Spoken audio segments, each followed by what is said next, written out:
Good evening, Internet. Welcome back to Bloodstone, a 4th edition, nope, 5th edition, 4 Dads D&D game.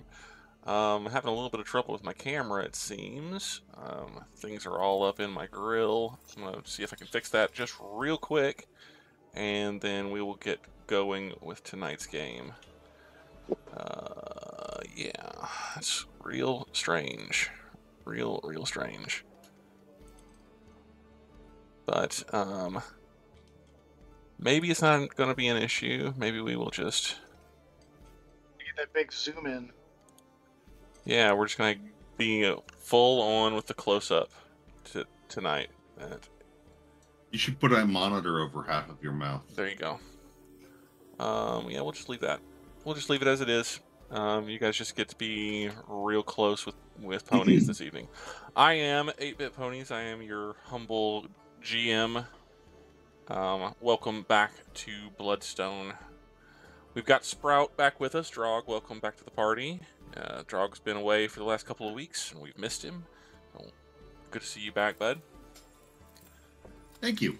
And we will, without too much additional ado, get back into tonight's story. But first, just to call out, our stream schedule this week should be pretty standard. Our Thursday, Friday, Saturday streams.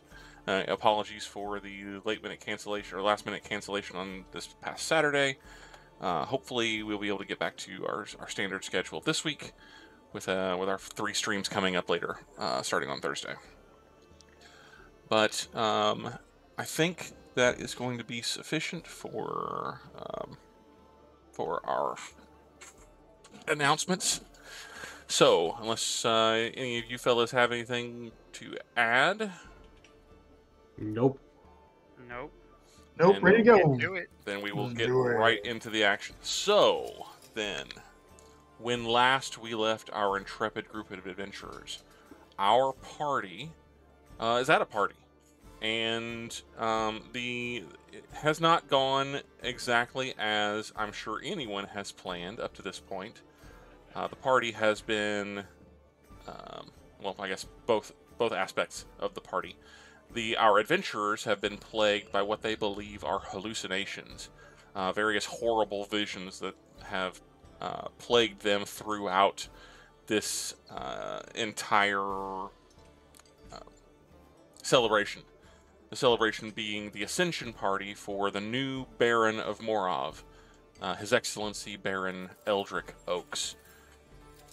A number of dignitaries visiting from the city of Heliogabalus and from the rest of Morov and beyond are all here to help Eldrick celebrate his ascension to that auspicious and prestigious rank within the Kingdom of Bloodstone. And things have, as I mentioned before, not gone exactly as was planned. The first of the visions involved a horde of spectral furbolgs arriving out of thin air and standing around the courtyard where the party is being held. None of which seemed to be seen by most of the guests, but at least all of the companion protectors were able to see them, and they don't appear to be doing much, or they didn't appear to be doing much, rather than just watching. But it was unsettling just the same. Before they had really much of a chance to react to this, a vision of Sprout appearing in Macaria's bedroom while Eldrick, Mycaria, and Madeline Oaks were having a conversation, and brutally attacking Madeline was the next of the strange visions. Madeline seeming an instant later no worse for wear, and the spectral visage of Sprout having disappeared. A number of things followed, including drow attackers at the party, various changes to all of the members or all of the attendees of the party, with horns and pustules and blisters and things growing on their faces and bodies, as well as a dramatic change to the great tree at the center of Oakheart. All of these things, while unsettling, didn't seem to have any real, or didn't necessarily seem to have any real effect on the party itself, the companion protectors, or the celebration, as most of the things were not noticeable at all by most of the attendees. It all culminated, though, with the arrival of a colossal black dragon with green flaming eyes that addressed Eldrick over the party, and the rest of the celebration seemed at least to notice this. When the dragon touched down on the roof, it called out, "You have called, and I have answered." Believing that this was in address to Eldrick, the attendees started to park to allow the dragon through. The dragon stepped down into the actual courtyard itself, but as it approached and passed underneath the great tree, something changed, and it began to shift and transform into a brilliant, white, sparkling, winged unicorn. The unicorn addressed Eldrick, seemed to notice something amiss with the paladin/baron, and touched him with its great horn. And when it did, all of the disturbing visions that had been plaguing the companion protectors vanished. The unicorn introduced itself as Endurus and repeated the phrase, "You have called, and I have answered." This had a profound effect on the celebration as a whole, as all of the attendees noticing, or watching this scene where this gloriously beautiful winged unicorn appears and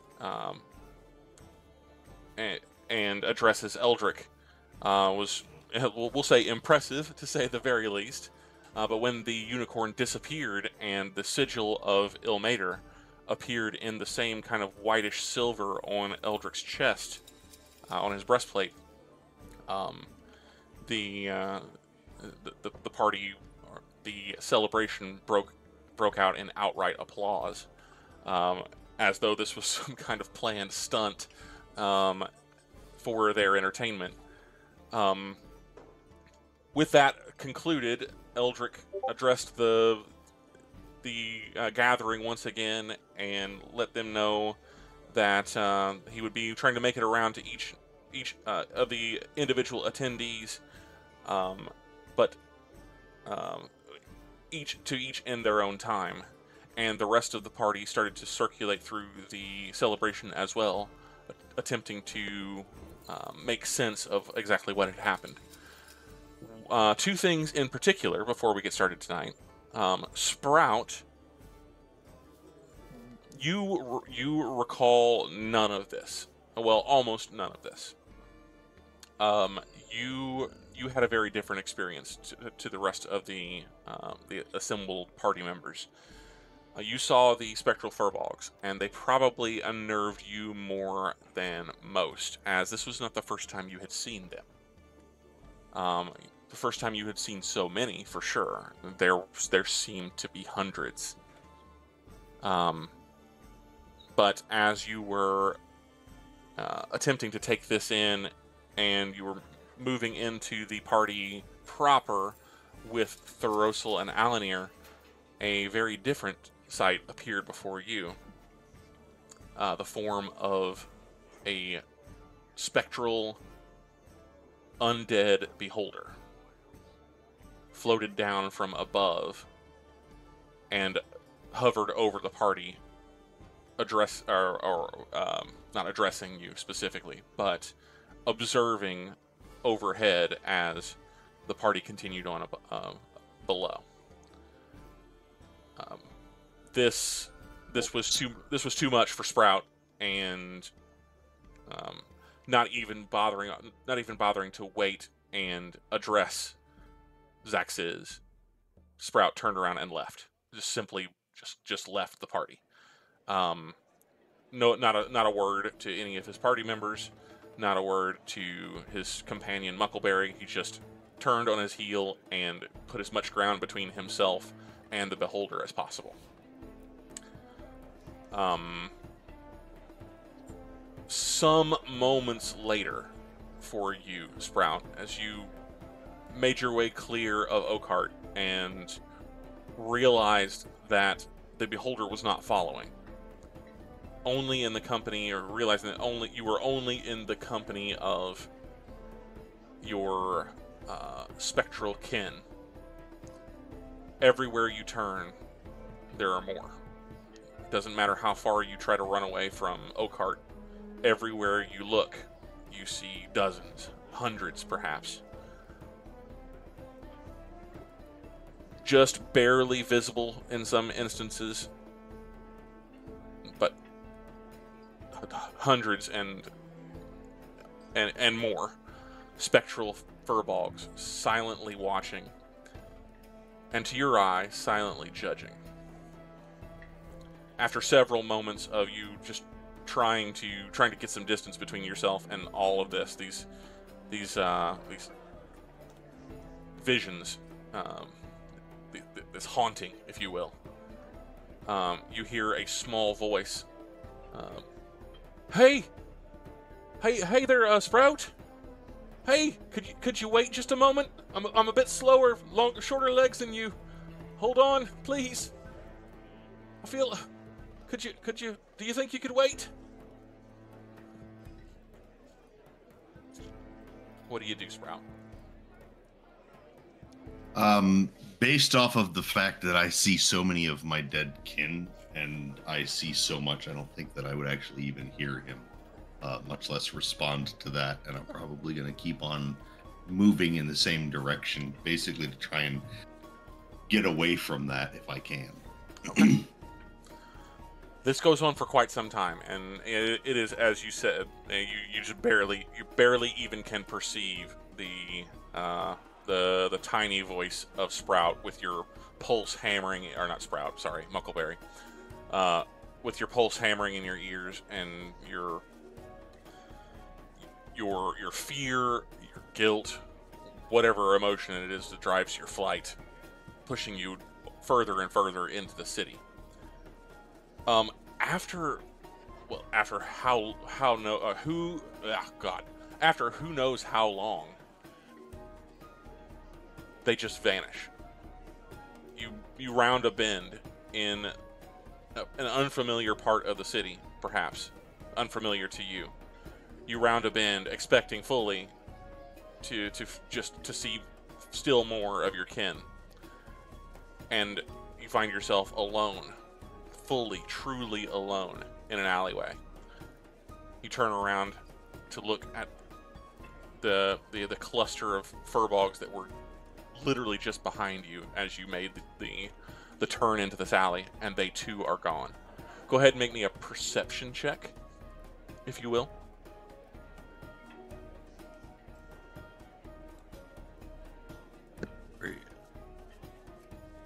Oh, yeah.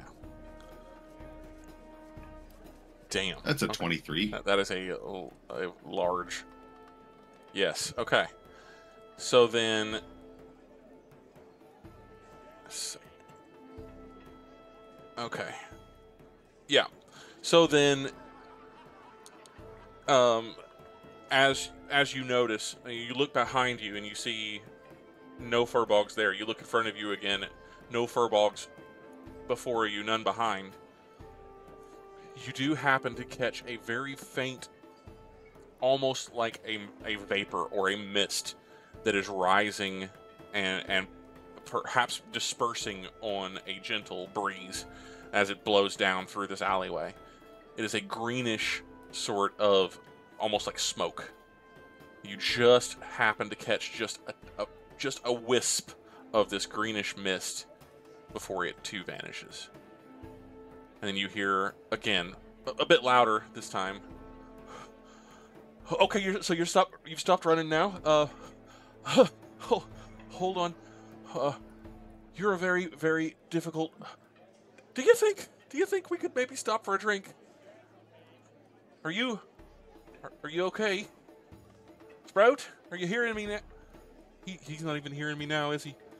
But we stopped at least. That's not nothing. Okay. All right. Come on, Dal. We'll just wait. We'll wait him out. You're not even seeing me, are you? Nope, not even a bit. This. I don't know why I'm here. I honestly have no idea anymore why I'm still doing this. This is. Well, you're not much help, are you? Hello? Nope, still nothing. But we stopped. Still nothing. But we've stopped. Okay, well, I'm just gonna sit here then. If you,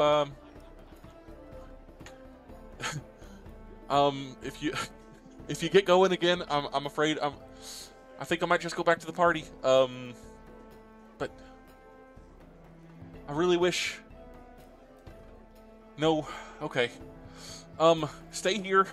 I'm gonna go at least trying to find a drink. There's a tavern. We just passed a tavern just around the corner. If I come back and you're gone, I'm just gonna have to tell you know who that I lost you. That's just okay. You wait here. You're not even hearing me. It doesn't matter. I'll be back. And you're once again, after a few moments of the sound of receding halfling footsteps, you are once again alone in the alleyway.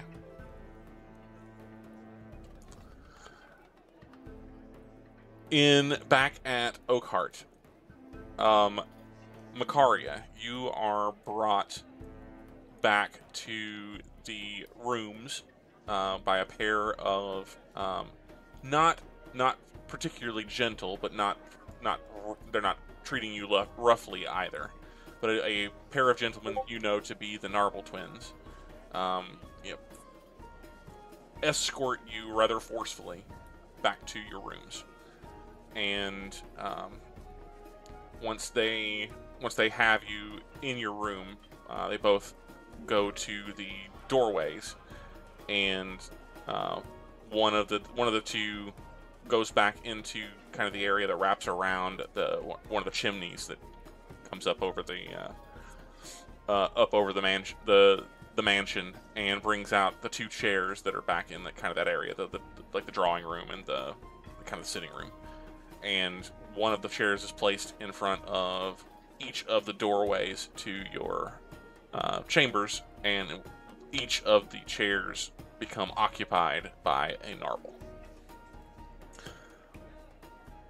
And wordlessly, they gesture toward you, toward the bed that you have there, and essentially not verbally, but suggest that you sit.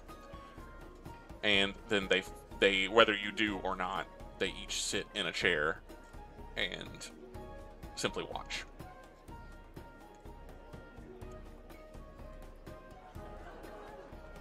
Interesting.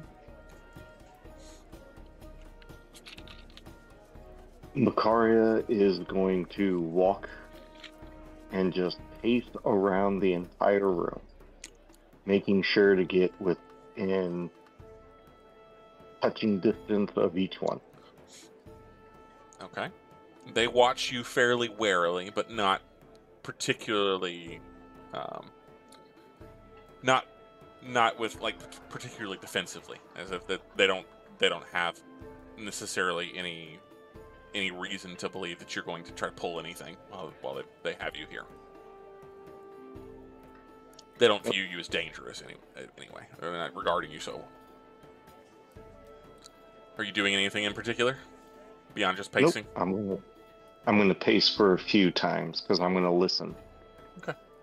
You can still hear the party going on outside. You've got a set of windows in your room to look out over the courtyard, so you can keep tabs on the party even if you're not actively there. All right. Then we will go back to the party proper. Alanir and thoros'l. Thoros'l has just disengaged himself from Quillen after a short conversation about what's going on in the kingdom proper. Very, very short, very kind of cryptic conversation between the two of you. But Alanir, on the other hand, has found himself quite engaged by the High Holy Justice of Tyr, Rodri Chambers, and the Guild Master of the Order of the Ever-Seeing Eye, Diran Gench. And they have resumed their argument, and you are essentially an unwilling participant or unwilling observer in this argument as they are continually bickering back and forth about various topics, but chief among them, the necessity or the whether or not it is necessary for there to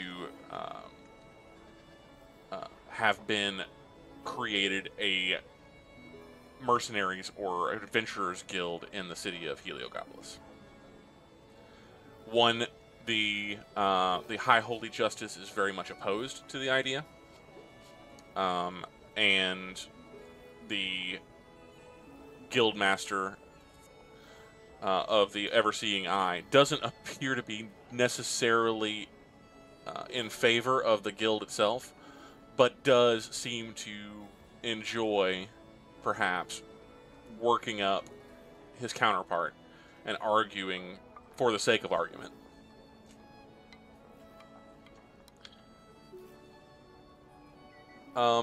Mykaria is simply standing by. She doesn't really have... She isn't being approached necessarily by anyone. There are a handful of performers and guards that are making their rounds through the party. Guards, performers, and attendant servants that are making their way through. And those are the only people that tend to approach her directly. But she just kind of stands out a little bit on one kind of section of wall in the courtyard, an island sort of in the storm that is the celebration proper. And then, of course, there is Eldrick. Eldrick with his mother, the sage Quillen, the archmage of the kingdom of Bloodstone, and after a moment, the steward, Durban Holy. Can I go hang out with Eldrick and the new fun people? You absolutely can. You could perhaps have been walking in that direction as you were completing your conversation with Quillen. Quillen will, as you are noticing off to your left, as you're approaching Eldrick, where we left off last time, you had just noticed a particular individual standing in this group here that was wearing the colors and the uniform of a mercenary company that is quite familiar to you. And he seemed to notice you as well.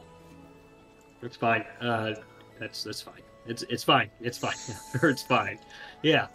I'm not going to address that at this moment. That's for sure. All right. We'll see what happens. So, Eldrick, as you are essentially, you're making your last kind of your last couple of words to your mother before she kind of urges you to go off into the party and mingle. She acknowledges the sage Quillen as he arrives, and he gives you a sort of a gentle bow. Your Excellency, it is good to see you well. What is his title? High Mage or something like that? He is the Archmage of... he's the Grand Magus. Hang on a second. Grand Archmage of Bloodstone. Grand Archmage? Yeah. How does the evening treat you? As well as any, I suppose. It is truly a beautiful celebration on an incomparable evening. My compliments to the host, or the hostess, I suppose, as it should be. Your mother favors him with a smile, but does not speak. No doubt the Crown sends their regards, I assume. Quite correct. I am here on behalf of His Majesty, who unfortunately is rather consumed at the moment with preparations for his grand arrival some weeks hence. So, not to interrupt, but to interrupt, thoros'l is part of this. He's listening. He's trying to sniff out any bullshit coming off of Quillen. Okay. Go ahead. Especially in regards to the king. Sure. He also still has the jelly on his face, you know? He does. Yeah. All right, go ahead and make me an insight check, thoros'l. We were really, really good with insight checks last time. No, 18, no, we were not. 18. An 18. You see his body language says that he is entirely comfortable in this situation. Except during that one phrase where he mentions that His Majesty is entirely consumed with his preparations. His eyes flick to you just for an instant, noticing that you have kind of come along. But that is the only kind of variance in his body language at all, as he seems a little bit hesitant, and then his eyes go to you once he mentions His Majesty the King. Yeah, I'm doing nothing to conceal the fact that I'm watching him closely. Oh, sure. And he doesn't seem to. It's not that he's paying you no mind. Just you are not making him uncomfortable. You can get that with an 18. Okay. I will be performing the necessary duties for the crown this evening. If it please you, Lord Baron, or you, Lord Baron, I suppose is the correct honorific. It would be, and it does. Excellent. If I'm not one to stand on ceremony over much, so if there's anything in particular that you would like to add to the litany, you are welcome to do so. I will simply go through the motions, as it were, and we will try to make this as quick and painless as possible.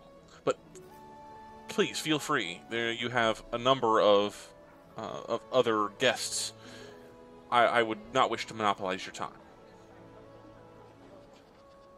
Appreciate it, and it's good to see you here. I do hope that will you be in the city long? He kind of gives you a bit of a smile. He says, considerably more than I would like.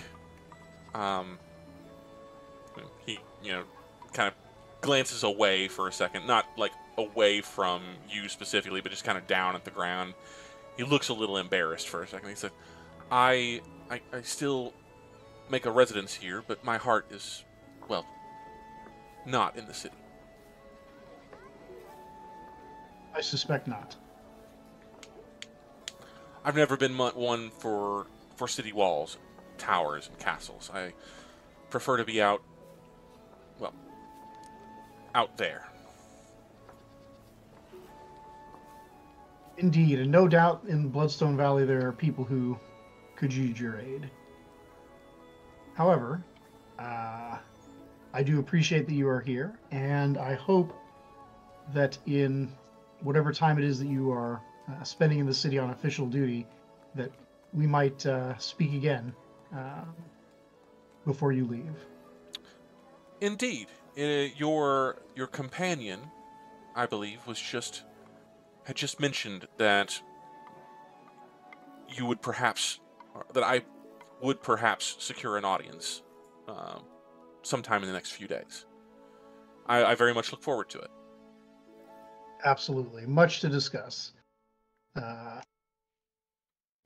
But, as you say, there are more guests. I hope to See you again. Indeed. Eldrick's gonna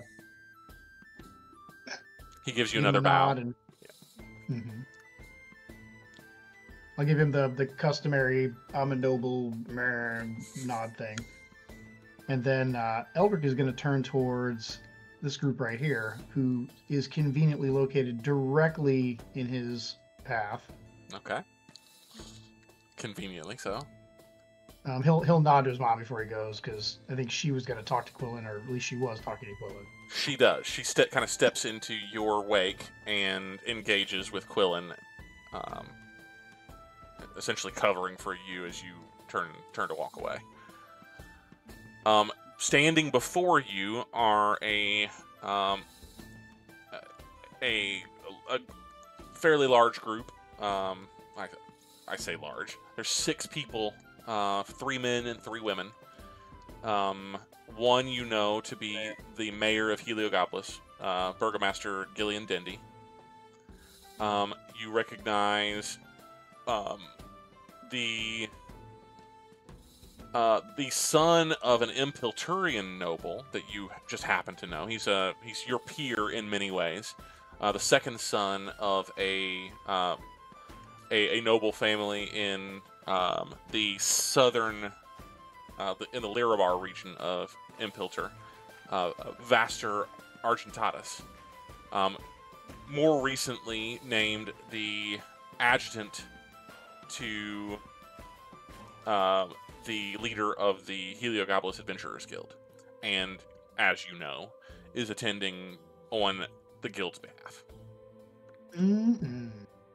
And then you know only by reputation and by their dress, effectively, the Lord and Lady Owens, the High Lord and Lady Owens of the Thaindom of Marithal. Marple.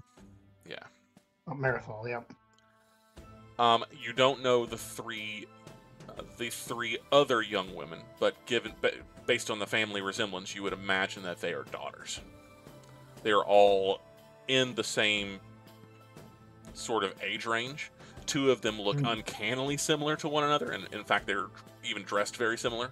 You would suggest that they are likely twins. And there are 3 of them in total. They look like the early, or late teens or early 20s. And they give, slight curtsies as you approach. The mayor, Dendy, or the burgomaster, Dendy, notices your approach first and steps forward. Ah, Your Excellency. Quite a party. Thank you. Once again, we were honored to receive your invitation.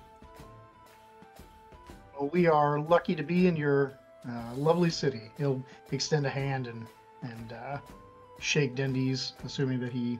Oh yeah, he absolutely takes your hand.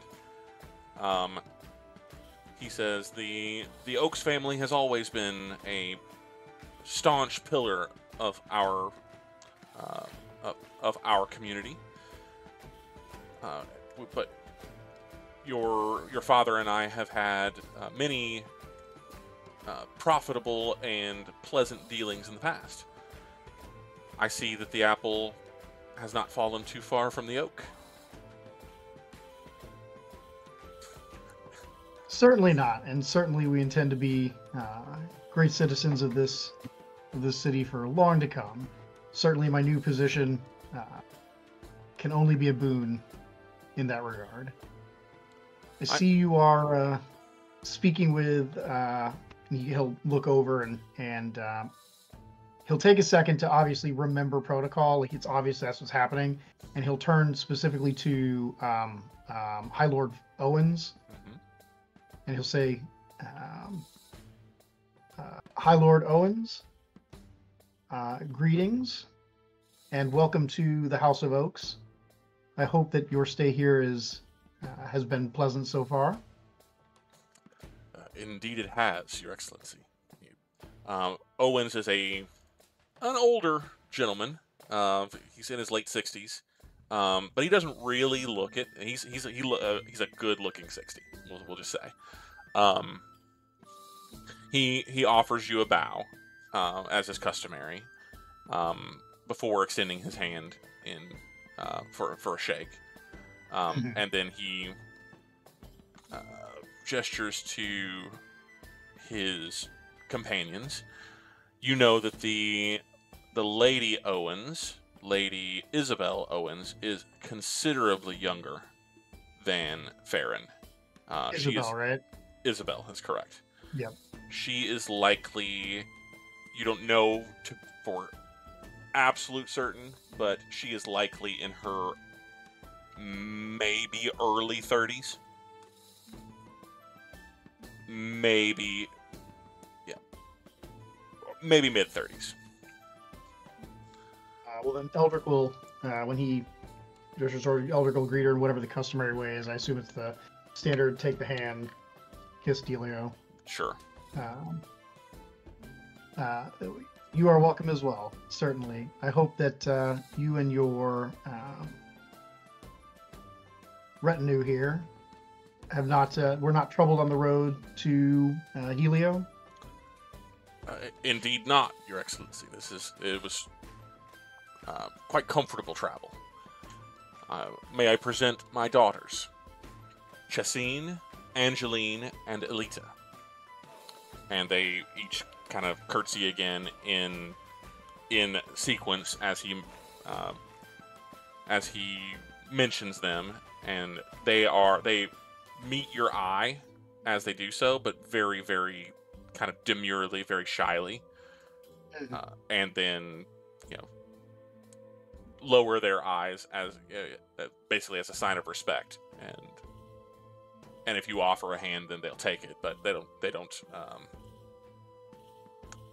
Eldrick won't. He will smile as they look in his direction, but he's not going to pay them much attention. Not to be rude, but he doesn't want to. His mom is crazy, and she likes to assume things, and he does not want to give her any more fuel for that fire. And so then he'll say, "Fantastic that you could all be here, and I see that you all have a third adjunct of the Helio Adventurers Guild, Vaster Argentatus. I don't believe you and I have spoken." He kind of tilts his head a bit, and he says, "Is that how we're going to play it?" In a bit. He'll grin at him. "Then, by all means, Your Excellency," he says with kind of an exaggerated bow. "Yes, this is the first time that we are meeting." In an official capacity. You were not as titled when last we spoke. His face kind of, like, the smile on his face kind of cracks at that. He says, "Indeed. Neither was I, certainly. That is very true. Though I am." He seems to kind of look off into the distance a little bit. His eyes just kind of go far away for a moment. He looks sad. Eldrick's gonna put a hand on his shoulder and let that good old Pally aura just wash over everybody in a 10-foot radius. You look troubled, my friend. I meant no disrespect. Oh, none. Of course, Your Excellency. None taken. It has been such a short time since my brother ascended. Similar to... It is not worth speaking about it, especially on your day of glory. My apologies. It's just the wound is still very fresh. Out of character for a second, what has happened with his brother? Do I know that? You may not, actually. You may not know at all. Well, then Eldrick will raise an eyebrow at that comment. Your brother has ascended, you say? This is news to me. He kind of looks almost like he kind of starts for a second, almost as though almost like you just struck him, and he just kind of shakes his head. Of course, you've been away. Well, now is not the time and place to get into family drama, but yes, father passed some months ago, and Evelyn has risen in his place. Interesting. Will you be in the city long? I will.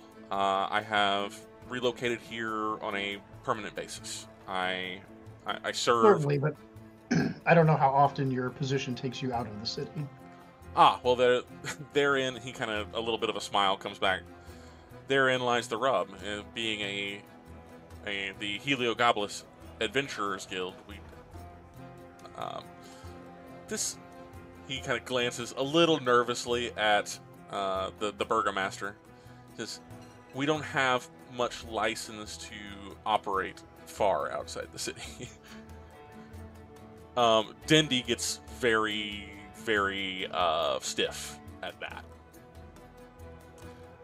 And then, almost completely oblivious to the additional tension that has been added to the situation, Owens kind of steps back in and he says, I was just telling my eldest daughter, Chasine, who was who was considerably more excited to attend this gathering than the rest of us, that the situation in the city of Heliogopolis has never been better with the advent of this new Adventurers Guild. Would you agree, Your Excellency? Oh, I think that we've had a bit of time, and there's more time to tell. But certainly, as I understand it, and he's looking directly at the High Lord. As I understand it, there might be some things that we might need assistance with in Morov. Extra sets of swords probably would not be a detriment to those causes, I suspect. Properly guided. This is D&D again, kind of. Certainly. Properly guided by the correct sort of leadership. Absolutely, Burgomaster. I agree wholeheartedly. It does me good to hear that you to hear your position on this. Perhaps we could speak on this at length at a later time. We have fellows. We have monopolized enough of His Excellency's time. There are many others for him yet to greet.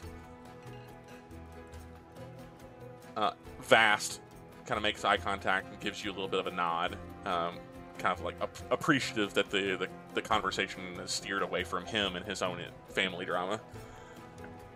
Perhaps we can speak. Perhaps we can also speak at length another time, if your schedule will allow for it, Your Excellency. Certainly, I suspect he's kind of looking at Owen, but he'll look back to D&D. I suspect I'll have many meetings in the coming days, and certainly, Burgomaster, you will be certainly top of the list, no doubt. I definitely need to become more informed, let's say, of the relationship between Morov and Helio. Trade agreements and such, you understand. This puffs up. Well, actually, go ahead and make me a persuasion check, or this isn't specifically persuasion. Just make me a flat charisma check. Flat charisma check. I got a little bit of charisma. I can do that. You're doing okay. I can remember how to roll dice. That would be a dirty 20. Dirty 20.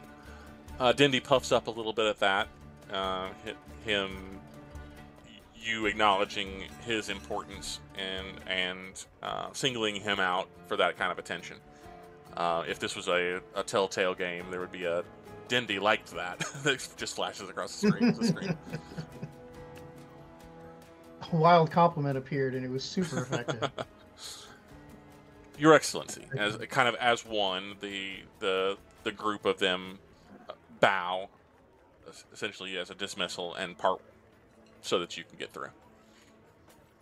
to your next. So Eldrick will mull over the universe and do what I and Zale do best and keep his hand on the right wall. All right. Thoros'l will shadow Eldrick at a respectable distance. Not enough to eavesdrop, but enough to spring into action should something happen. And, of course, to scan for the Yeah, gang. you're supposed to be keep an eye out for Yep. shady folk. Okay. So walk yeah, through this group, though. I don't want to do that. as you kind of make your way around, Alanir, Yes. you have realized at length, as you're kind of witnessing this argument, that both men are so involved in their argument that they don't even recognize that you're still there. You could probably just turn around and walk away, and they would never even notice. Tempting. At this moment, is Quillen occupied with anyone? Quillen is actually standing and having kind of like a side conversation with Madeline Oaks over here. But they are just kind of turned. They're like standing side by side, facing outward, like as they're observing the rest of the party. And you can see that their lips are moving. They're talking to each other, but they're not like facing each other and directly engaged in like a deep conversation. It just seems like they're maybe making small talk. Gotcha. I gotta step away for All a right. second. Yeah. As Alanir doesn't probably want to hear the same pointed arguments or conversation points again. He's gonna kind of almost do like a little disengage and almost go back towards more towards thoros'l, like almost impose him between between thoros'l and Quillen. Okay. And he's more or less gonna wait for Quillen to, I guess, be done with Madeline before he basically tries to grab a quick word with him. Sure. So as you kind of step away from the two men arguing, Quillen almost immediately makes eye contact with you. Like, he doesn't make a move towards you, but he makes eye contact with you, and he gives you just a very, very slight, just a slight nod, and he kind of gestures with his eyes over to the tree. He just, as though he's still in conversation with Madeline. He makes eye contact with you, and then looks, just kind of so slightly turns his head to look up at the tree. I'll look up at the tree myself.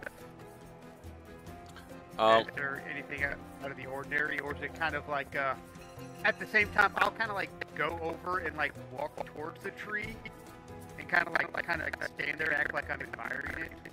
Okay. So yeah, you can do that very easily. You notice to your relief that whatever vision you were seeing previously, where the tree was involved with the black vein shooting through the trunk and the leaves, and the writhing of the branches and the blackening of the leaves, that seems to have completely gone away, and the tree doesn't appear to be affected at all. It looks exactly as it did, or nearly exactly as it did days ago whenever you walked through it. I suppose this morning when you walked through it, because you came to the manor through this tree this morning. True, it was very early this morning, wasn't it? Yes.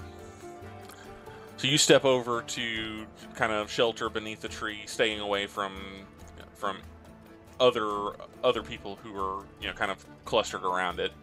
And just kind of, you're just gonna wait. Yes. Okay. thoros'l, you are just kind of staying at a distance, at a respectful distance from Eldrick, but just kind of shadowing him. Yeah, keeping an eye out for doppelgangers specifically, but I mean, if I haven't seen any in the room yet, I don't know what getting closer is going to get me. But that doesn't mean that their influence, in thoros'l's mind, right, that their influence isn't in the room. So he'll kind of shadow Eldrick enough that if something does happen, he'll be ready. Okay. I don't know. What else you do at a party whenever you're thoros'l? You know. Right. Menace everyone silently. Yeah.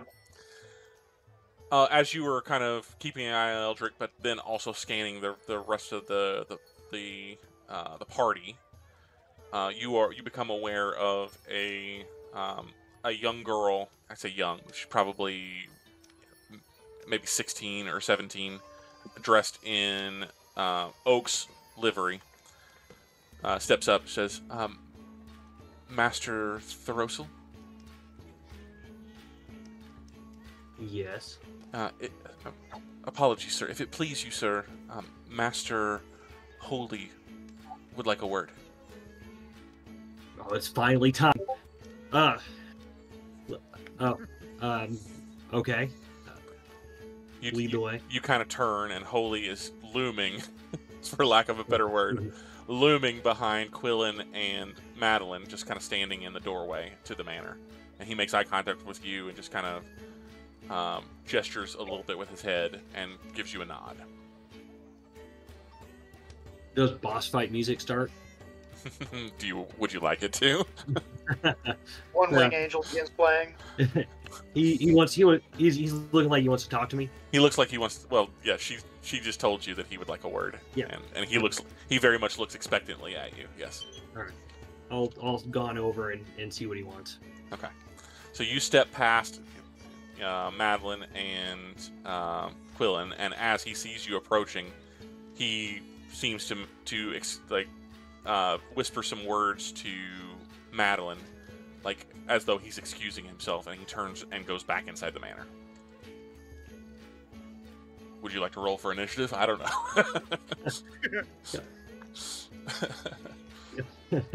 thoros'l follows. I'll follow. I'll excuse me, as I walk past Madeline and all these other people that are loitering in the doorway. He's going all the way in? Oh man, what are you doing back here? Okay.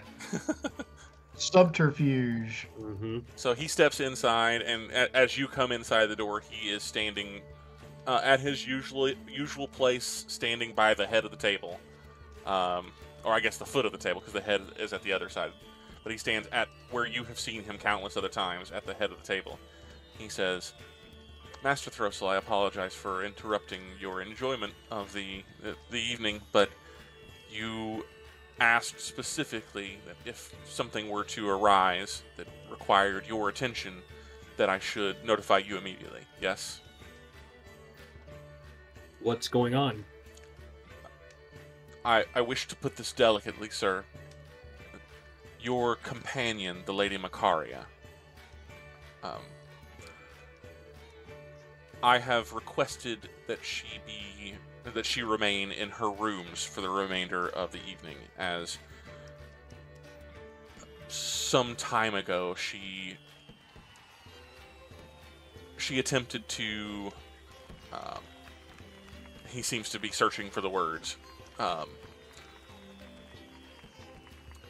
She attempted to assault my mind with her magic.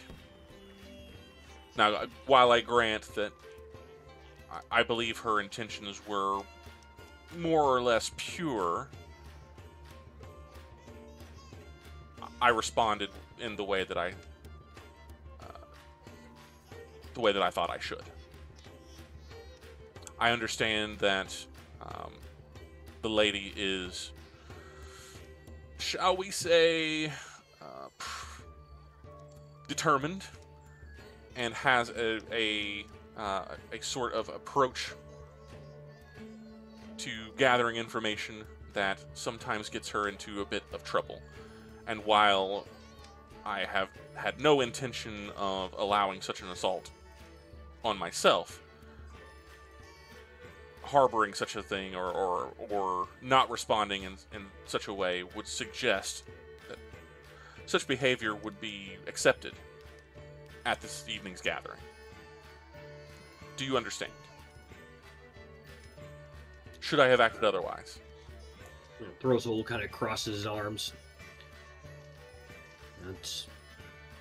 I suppose you should run the house as you see fit, Urban. Or Master Holy, I suppose. He gives you kind of it's a smile, but it does not reach his eyes. It's just his face smiles, but his eyes are very much not smiling. I appreciate that you understand. If my actions or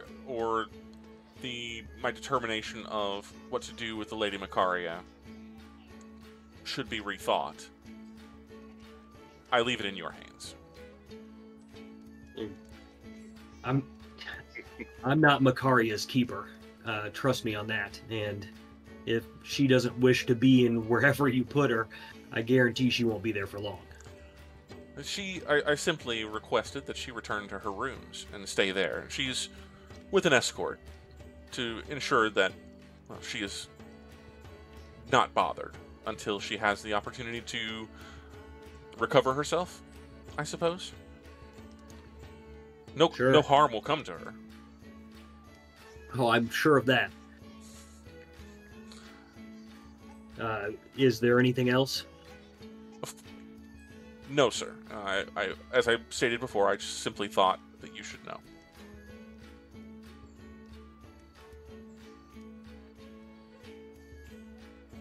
All right. Take a quick measure of this man, and then I'll head back out. Make me an insight check for your... Yes. Take his measure. Oh. Whoa. I'll read his soul. 30. Natural, that's a natural 20. Nat 20. For a total of 30. Bear with me just a second, guys. I'm sorry to do this right after you roll a 20, but I do need to take a short break. So sorry, we'll come back here in just one moment. I do need to take a very, very short break, maybe 2 minutes, and we'll be right back. So stick around.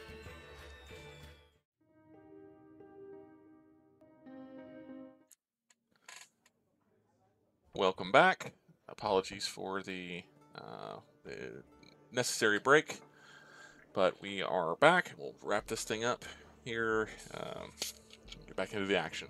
So, thoros'l attempting to take the measure of Durban Holy. Natural 20 on the insight check. The first thing that you gather from him is that he meets your eye, and you see the absolute absence of fear. Not a lot of people look you in the eyes for very long and can hold your gaze. You're an intense, very dangerous individual, and people get that about you pretty quickly. Holy, you don't sense a lick of fear on Holy. He is a man who is very secure in himself, very secure in where he's standing, and very secure in what he is doing. You gather that he doesn't really care one way or the other what you think about what he did with Macaria. That he was exactly as he told you. He was informing you as a not as a curiosity, but as a courtesy, because you two have been working together on the security of the manor and of this particular party.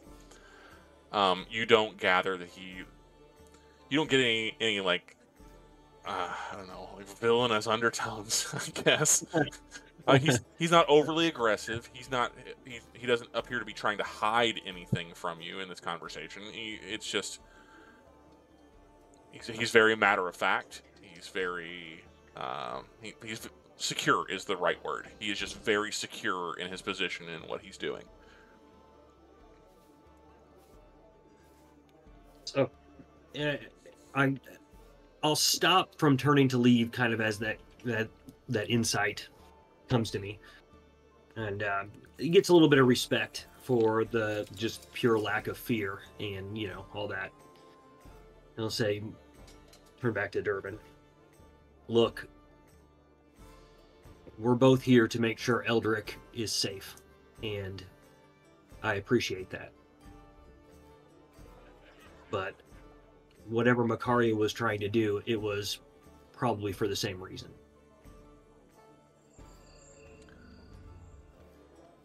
As I said before, I have no doubt that the Lady Makaria's intentions are pure.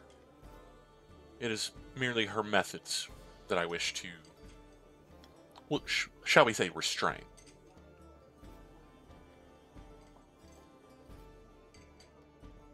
A lot. Yeah, her methods have bothered me in the past as well. But its results, he kind of puts his hands out. I'm about results myself when it comes down to it.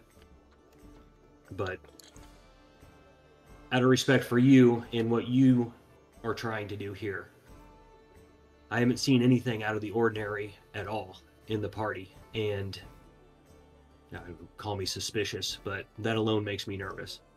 I expected something, at least a little bit, other than the strange, I don't know.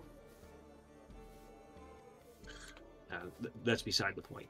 What do you make? Everybody sees who they are. What do you make of What's these that? visions that Eldrick spoke about?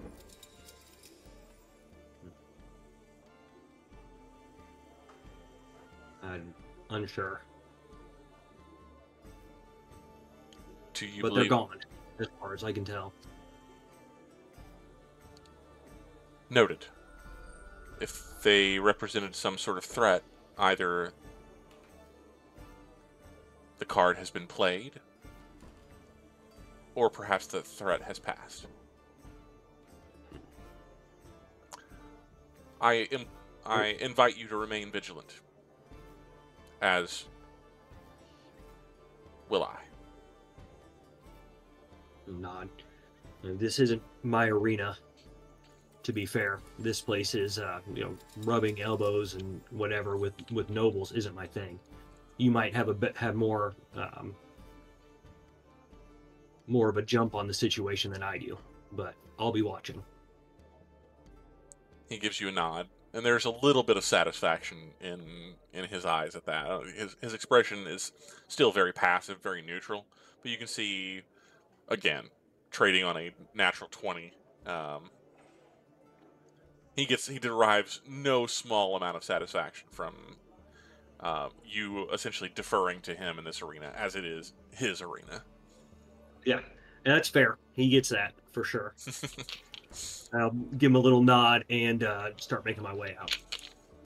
He lets you go. He doesn't call you back, obviously. No stabs in the back. No lightning bolts in the rear. Make me a perception check as you go. Oh, glorious. Okay. 22. Okay. As you turn to go, you don't see so much as sense.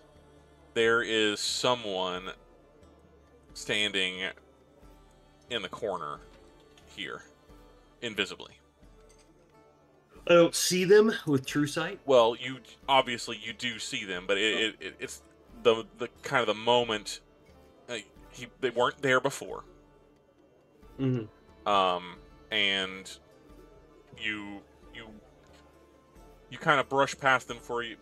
It's almost as like they're kind of the furniture, right? Mm-hmm.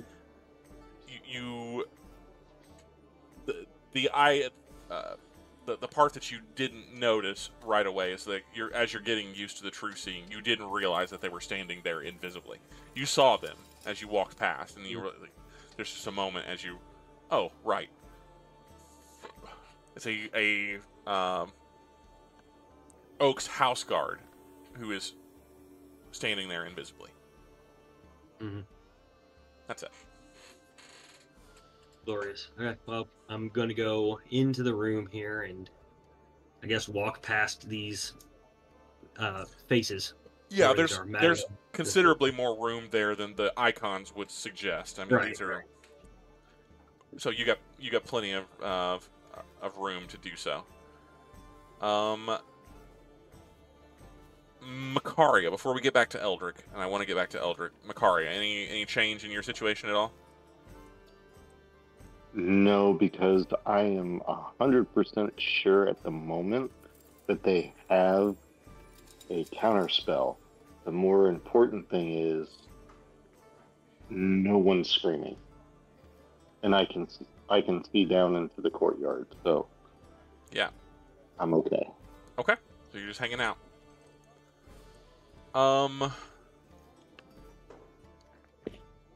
Okay. Then we will go back to Eldrick. Eldrick, as you are approaching a trio of very official-looking, very military-looking men, you recognize these individuals in particular. One man is a fellow that you've never actually met face-to-face, but you know him by his reputation. The chief magistrate of Heliogopolis, basically the chief of police. You recognize him essentially, well, if you didn't recognize him for his uniform, which he is wearing like armor and the badge of the Golden Helms on his chest. But the fact that he's missing the better part of his arm marks him as Mervis Tallboy, the chief magistrate. He's older than you, but probably mid to or late 30s, early 40s by his look. Completely bald or very, very close shorn hair. Part of his right arm is missing. I think it's his right arm. It is. Yes, most of his right arm is missing. Very, very kind of serious bearing, but he's standing amongst a group of very serious-looking men. So, they're not exactly grim and dour. They do appear to be enjoying themselves, but they are speaking together, and you can tell that they're very clearly speaking business. The other two, one man you have met before, for sure, is where's my guy? Elijah Constantine, the High Marshal of the Bloodstone Army. And when I say High Marshal, like, he is the guy. He's the top-ranking military officer in the Bloodstone Kingdom. He's based out of Heliogopolis, but he controls the entirety of the Bloodstone Army.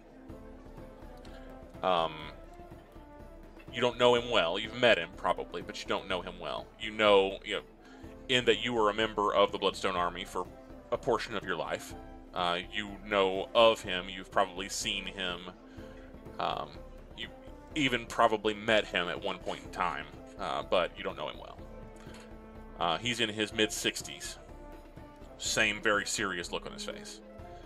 And then the third man is Maxim Egel, which is the Constantine's counterpart, but for the Mogador Marine. Considerably less importance in the grand scheme because the Bloodstone Navy or the Mogador Marine is not quite as large, and it's not quite as important in the grand scheme of things for the Bloodstone Kingdom, as the only substantial body of water in the Bloodstone Kingdom is the Lake Mogador, and it's an inland lake, right? You have no coastline. You have no. You're an inland country with a very small navy that patrols your lake. He's the admiral of that navy, and while he has a high rank for that reason, he's the highest ranking member of the Navy.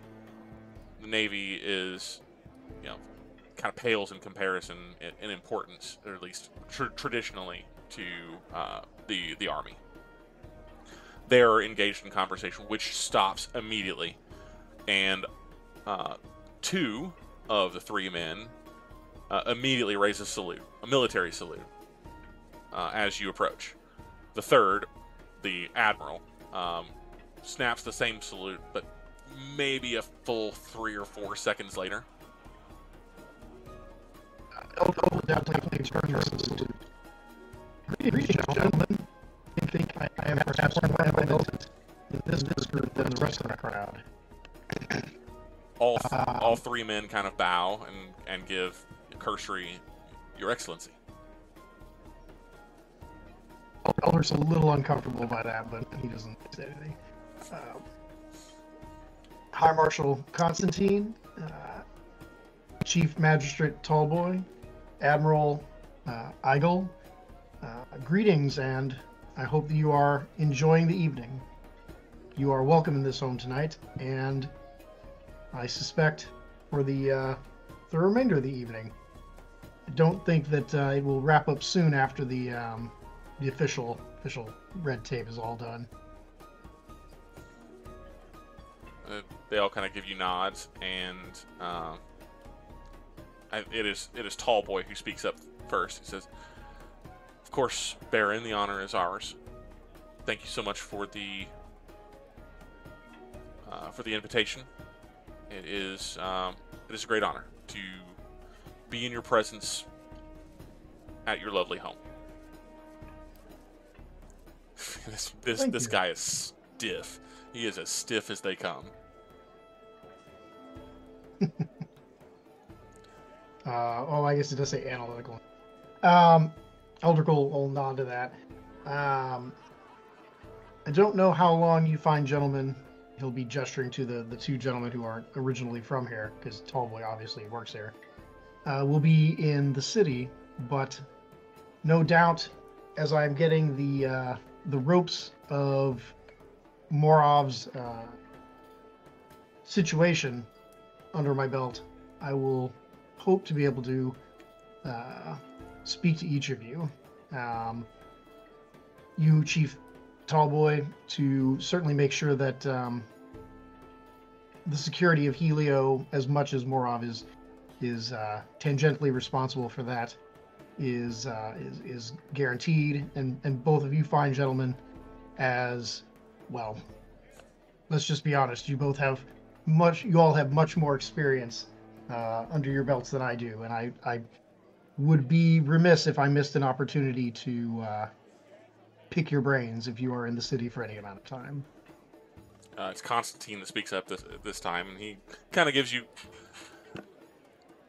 It's not a condescending smirk, but it's almost fatherly. His face kind of turns up, and it's not exactly a smile. It's more just like just kind of a smirk. He says, "We are, of course, at your service, Lord Baron, as you require for the resumption of the duties of your office. Of course, at any time that you require our assistance or our guidance or knowledge, we are at your disposal." I'll have my people talk to your people. We'll set something up. They all give you kind of bows. Every single time, Eigel is just a tiny little bit behind everybody else. Go ahead and make me an insight check, maybe. Where is Lake Mogador in relation to Morov? Is it anywhere near Morov at all? You said insight? Yeah, go ahead and make an insight check while I switch over to show you. Because show beats tell, right? Oh my god, I gotta find my fliggin' window here with my dice roller. This is a plus a million. That would be a 25 with an 18 on the die. Eigel's a little bit into his cups. He's a little on the drunk side. If I remember correctly, him and my father Titus aren't particularly friends. They do not get along in the least. That is correct. That's great. They work together because they have to, or they have worked together in the past because they have to. But you are correct in that you have likely heard at least repeated stories, maybe by your mother, of things that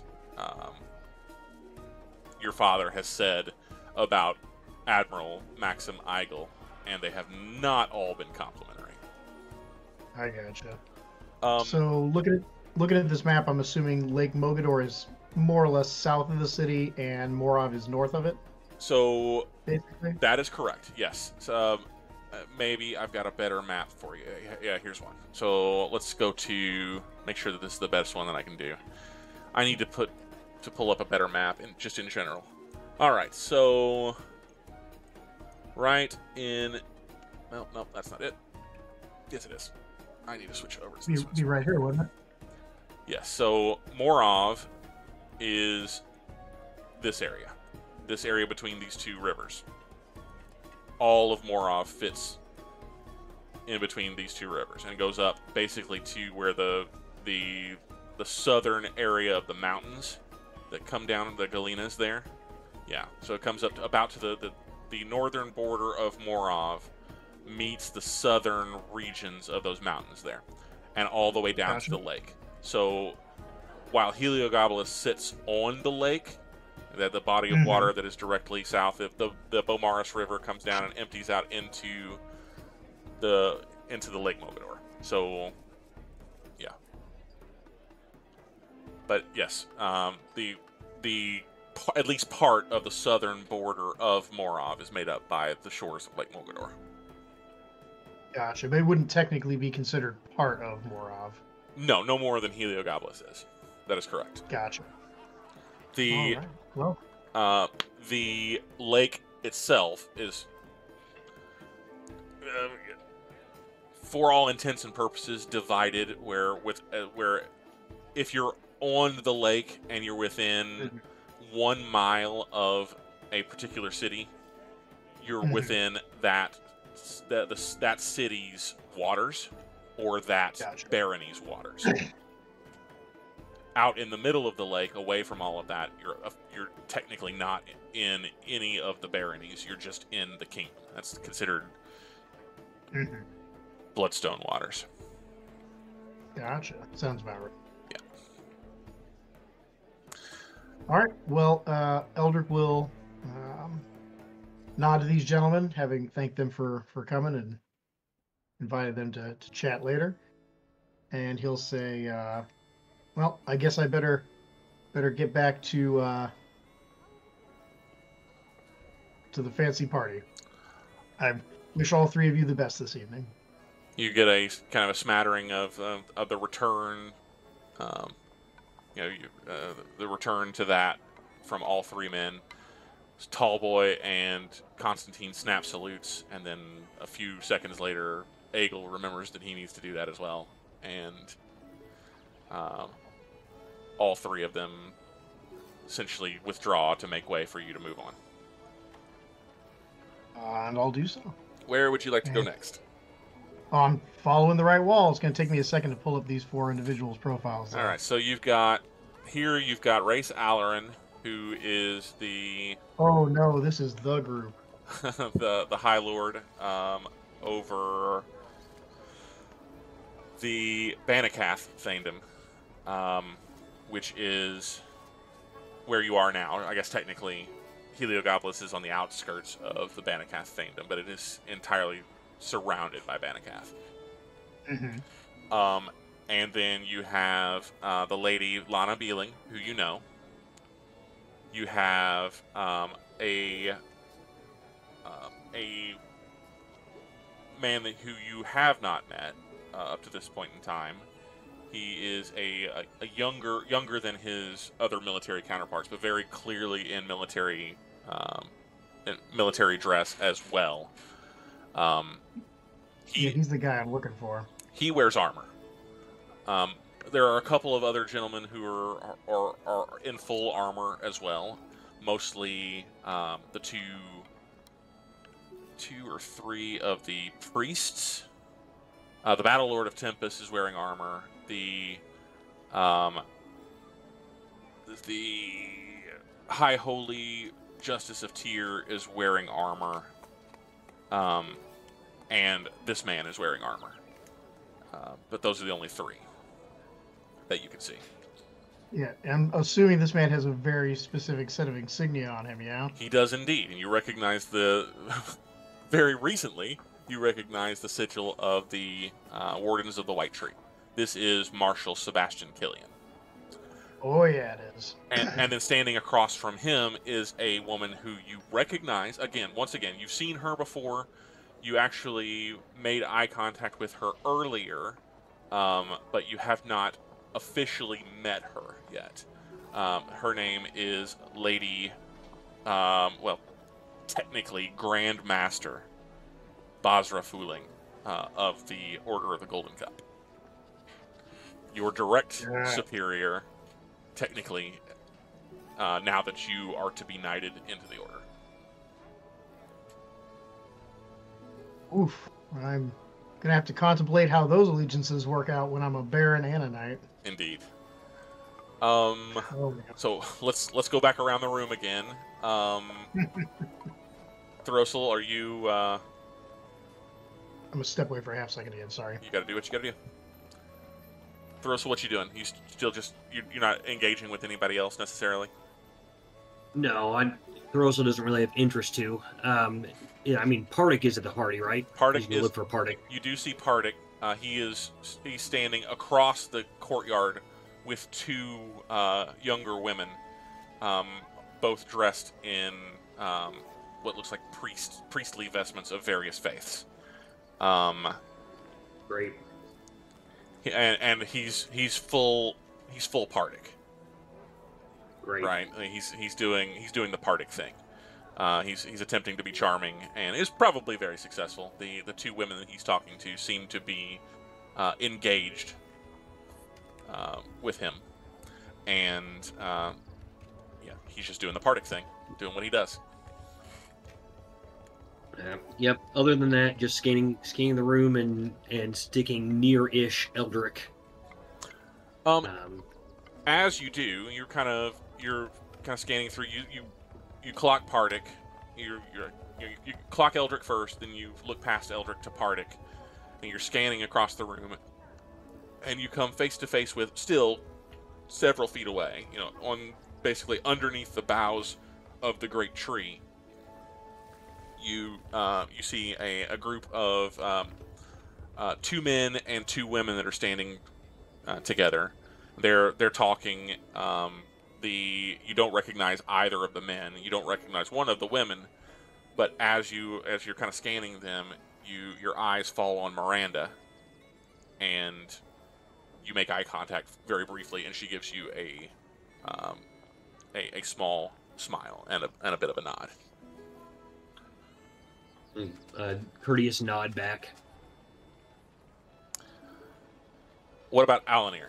Alanir, you're waiting under the tree, and you notice, as you're just waiting for things to kind of happen,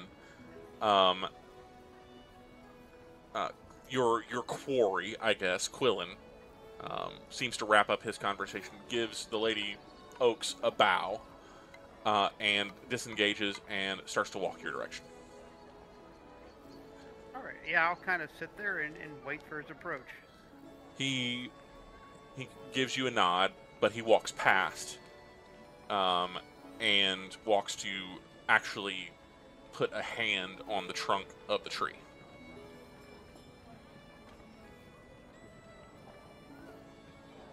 I will follow him over there.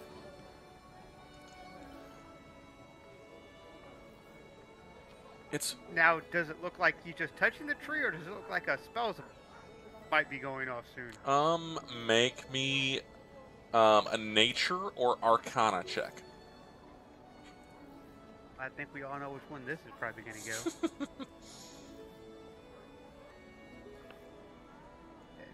Definitely not an arcana. We're going to go nature. Okay. And the old net one. A natural one. Makes its ugly head. You are alarmed as he gives you a nod, but he walks past you and walks over to the tree, and he does appear to be whispering under his breath. His eyes are closed, his head is kind of bowed, and he appears to be whispering under his breath. That's what you can see. It doesn't necessarily mean that he's casting a spell, but it certainly looks that way. Yeah, I'm going to basically go over to the base of the trunk of the tree right next to him. Okay.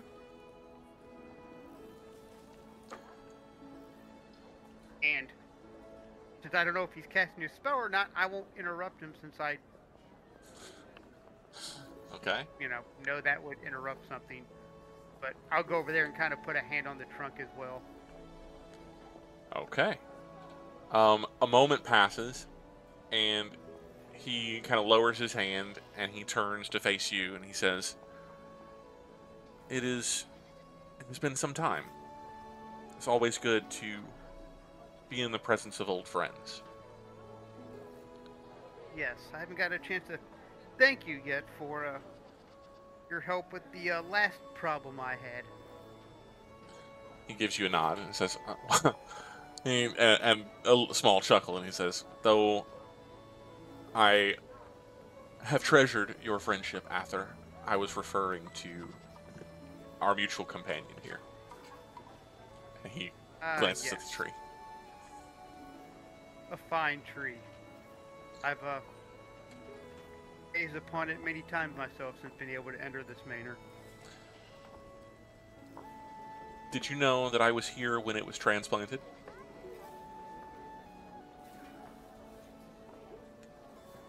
I did not. So how did that come about? He gives a smile. He says, I would have thought that you would be a little bit more studied on your plant lore, my child. Though, I suppose books were never really your thing, were they? Perhaps not, but also perhaps it's a party, and pleasantries and stories are just part of the ambiance. he kind of gives a chuckle at that. Well, I would never withhold such a story. Especially this tree's somewhat auspicious parentage, or given this tree's auspicious parentage. Almost no one in the realm knows knows the true story,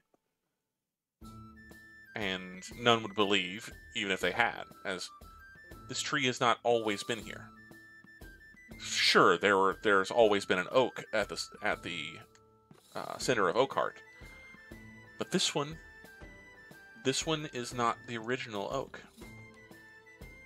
No, this one was brought here actually within our young Baron's lifetime.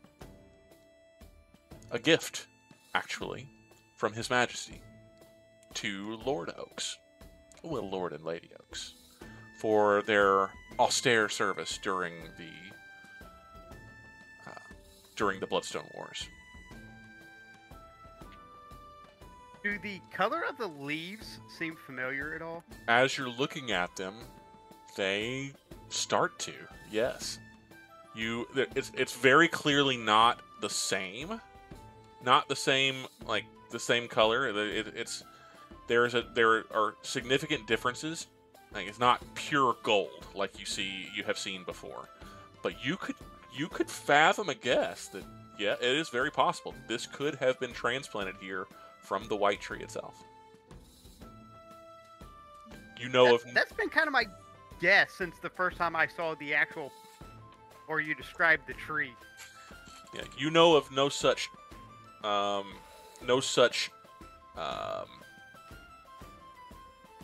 things ever happening since the advent of the white tree. The white tree has only been around for maybe 13 years, and he's saying that this one has been maybe for 10. Okay. But I mean, you couldn't guess that by looking at this tree. It is a full, healthy, very clearly an adult oak. Yeah. The idea that it could have possibly grown here naturally in just a decade is next to impossible without some magical assistance.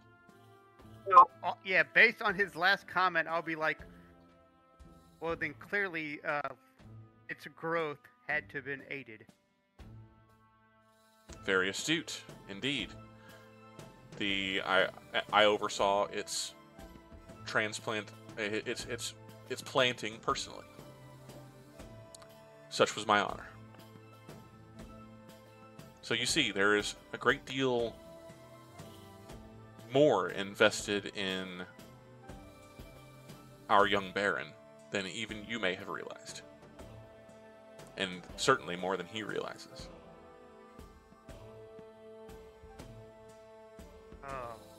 I wish I knew the extent of why he was so important.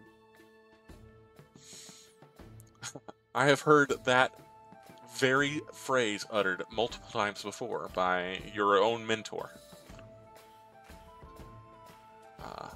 Our lady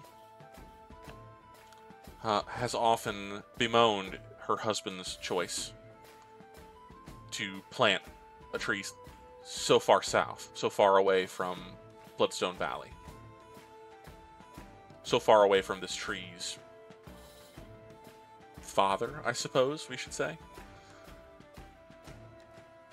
But over the years, as I have watched this tree grow, while I will not say that I understand, I cannot say that I disagree with the choice. The Tree Father works in his own time and to his own ends. That he does. The ways of the gods are always beyond us. We can simply follow their teachings and hope for the best. He favors you with a smile. As a thought might it, like, Alanir get a quizzical look on his face, almost like this thought or this idea just kind of crossed his mind, and he'll tilt his head and say, is this tree in any way directly tied to the new Baron? As in, are the two linked? Quillen kind of turns his head, like tilts his head in a similar fashion, and glances over at the Baron. Who can say for sure that it has flourished here suggests that its transplantation, his transplant, was blessed, and His Excellency's fortunes certainly have taken an upturn in recent months. Certainly, a man of such valor and now importance to the realm is being watched by powers beyond you and I. But I cannot say with any degree of certainty if there is a metaphysical link. A link between our companion's parent and your companion. Who is to say? Perhaps all shall be revealed in the Tree Father's own time. Oh.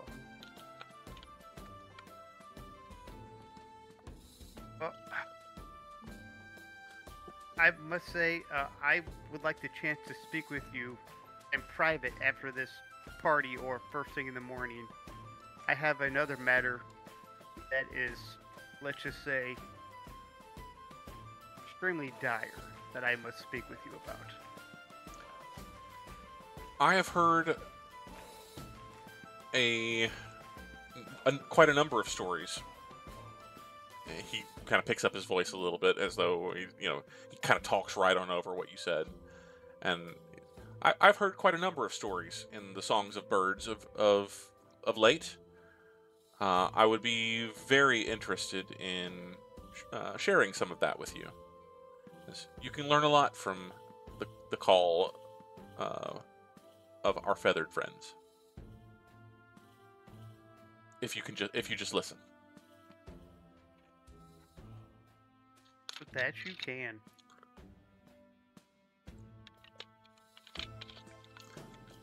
This particular winged friend had recently traveled north and west But that's a story perhaps for another time.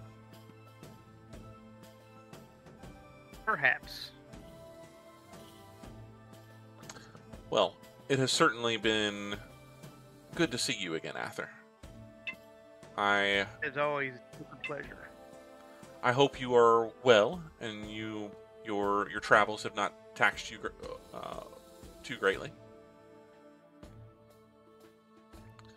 Will you be They staying? have, but luckily I've had multiple days for rest, so. Will you be staying in I our will- fair city for some time, or do your own wings carry you off to parts unknown again soon? I believe for now, I will be putting some roots down in this city for a little while. Quillen smiles and gives a nod. Dig deep of the soil, my friend. There's much to uncover beneath. Drink deep of our fair city. And grow strong. Much like our other friend here.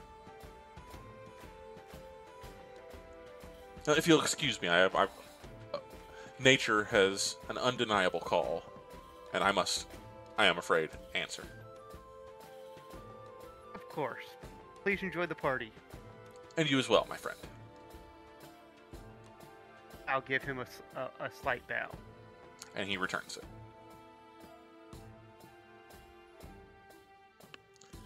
Okay. God. We're right at 10 o'clock. I just looked down at the time, and poor Eldrick, you finally got where you want to be, where you really wanted to be for this evening, and This guy right here. That's exactly who I That's the need to guy. talk to. That guy right there. well, he turns, maybe noticing your approach in the faces of the others around. Everyone gives you, bows or nods as you approach, is befitting, what they should do in the presence of someone of your station. He kind of stands aside a bit, like steps aside so that you can fully engage with the other individuals, and his kind of honorific, I suppose, or his what's the word I'm looking for? His acknowledgement of your presence is confined to just a very slight inclination of the head. You mean he doesn't immediately clap me in chains? No, not immediately. No, not immediately. Okay. You will note that up close. You've seen him from a distance, multiple times this evening. Up close, his eyes are a very, very shockingly pale blue. Like as he turns to face you, just the color of his eyes just strikes you off, like it takes you off guard for a second. Almost like ice. And he gives you the nod, and as everyone else is, essentially acknowledging your presence with Your Excellency or Lord Baron or whatever it is. He just gives you a slight inclination of the head.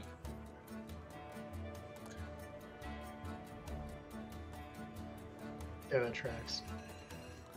And I guess so. I was hoping we could do a little bit more. I guess that is probably where we should call it for the evening, as it is 10 o'clock, and some of us have to work for a living in the morning. We will once again,